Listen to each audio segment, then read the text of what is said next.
we're getting a new change to the garden with the greenhouse and a bunch of other visitors and custom crops. So let's get right into it.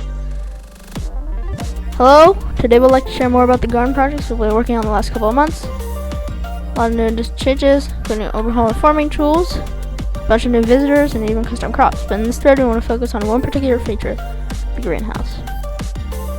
This looks like a very cool design right here.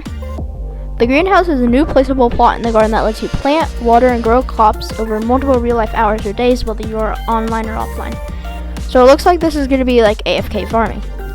The goal is to offer a slower, more passive alternative to farming crops actively while still contributing to the garden progression, including crop milestones. Instead of spending a lot of hours farming directly, you'll be able to plan out your greenhouse, water your crops, and check back later for the results. It seems like a really good system for now. Also, it introduces new interesting content through the mutation system, but more on that below. You'll unlock the greenhouse at garden level 7, where you'll meet a familiar visitor, the carpenter. Completing his offer rewards you with the greenhouse blueprint. After building it, you'll begin an introductory quest to most of the basics and how the greenhouse works and how to interact with it. So it looks like a little intro. I love how Skyblock's doing this right now for new players, giving like a tutorial with like heinous chapters in Galatea. Planting and watering. The greenhouse is smaller than a standard garden plot, 10 by 10. But crops growing inside the greenhouse yield significantly more on harvest, but they also take longer to grow.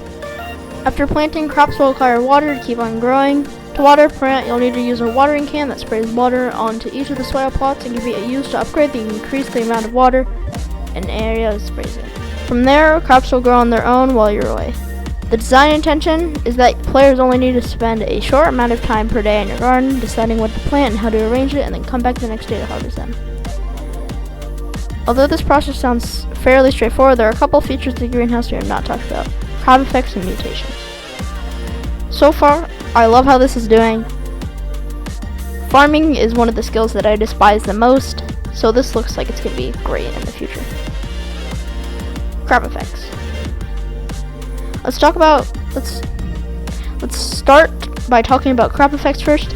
Each crop you plant on the greenhouse actually provides a buff to a nearby crop. For example, wheat grants harvest boost to nearby crops, granting them 20% yield when harvested. So it looks like there's gonna be like strategies. So like you want to like plant wheat and next to other crops so that you grant more yield. Netherwort grants more buff, but also grants less farming XP. And then immunity, removing negative effects from nearby crops, or even buff spread, spreading its currently held buffs to other nearby crops. Yeah, so like, there's gonna be different setups that players use. Another feature, part of the greenhouse, mutations. When specific crops are arranged around an empty soil slot that has a chance to spread to a new mutated crop. There are over 30 plus different mutations, each with unique requirements to their own growth and mechanics and minigames. Minigames, this seems interesting. Each mutation is different and each mutation is unique and will need a specific combination of crops or even other mutations for a chance to spread. So it looks like it's mixing strategy with farming. So you can see a dust grain mutation surrounded by 4 wheat. Dust grain is one of the simplest mutations. It grows instantly, it requires no water, has no unique minigame, and only needs 4 wheat nearby to spread. But as you unlock more unique mutations, things are more complex.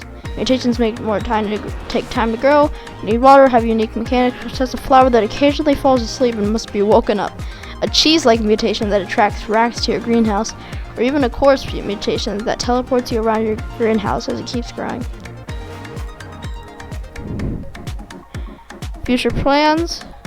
Looks like greenhouse is not going to be the only thing. There's going to be a lot of other stuff. After release of part 2, we'll take a break from the garden to focus on other content. Crop milestones. Even with the addition of the greenhouse, we feel that the current crop milestones, especially in larger stages, are too high, which is why we are planning to cut down crop milestones further by a whopping 68%. This is going to be amazing for people who despise farming like me.